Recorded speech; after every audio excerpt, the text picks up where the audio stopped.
Sa Bohol, 2 miyembro ng KAFGU ang nasawi matapos makabarilan ang matauhan ng isang kumakandidatong mayor.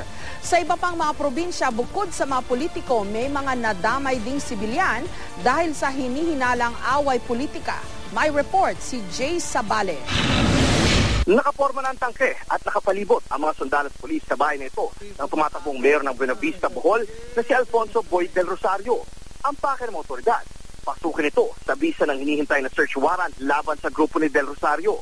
Yan ay kasunod ng bigla na lang daw na pamamaril ng ilang tauhan ng mayoral candidate sa 2 KAFGU members nang mapadaan sila sa bahay nitong Sabado. Nasawi ang isa habang sugatan ng kanyang kasama. Ang pinaka-mission ng pulis dito ngayon, sir, i-secure tong compound ng dating mayor na si Sir Del Rosario habang inaasikaso pa yung pagka-release ng warrant, search warrant. Depensa naman ni Del Rosario, ang 2 KAFGU daw ang sumugod sa kanilang lugar sa ipinagtanggol lang nila ang kanilang mga sarili.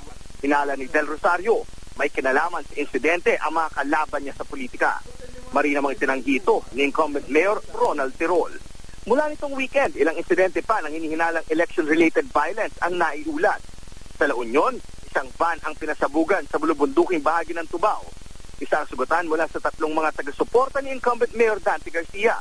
Tumatakbo siya ngayong Vice Mayor.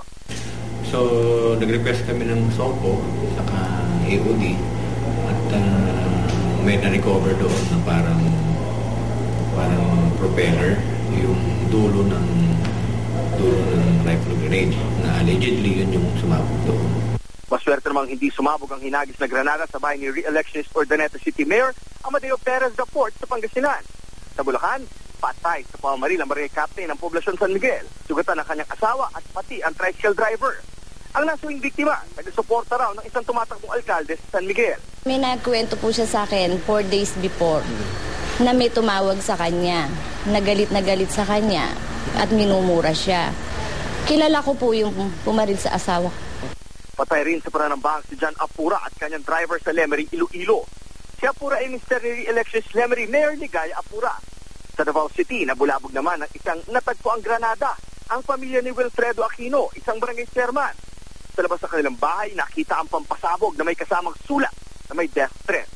Sumabog naman ang granadang inihagi sa bahay ni Lamitan City Mayor Roderick Purigay sa Basilan. 4 na coordinator ang nasugatan.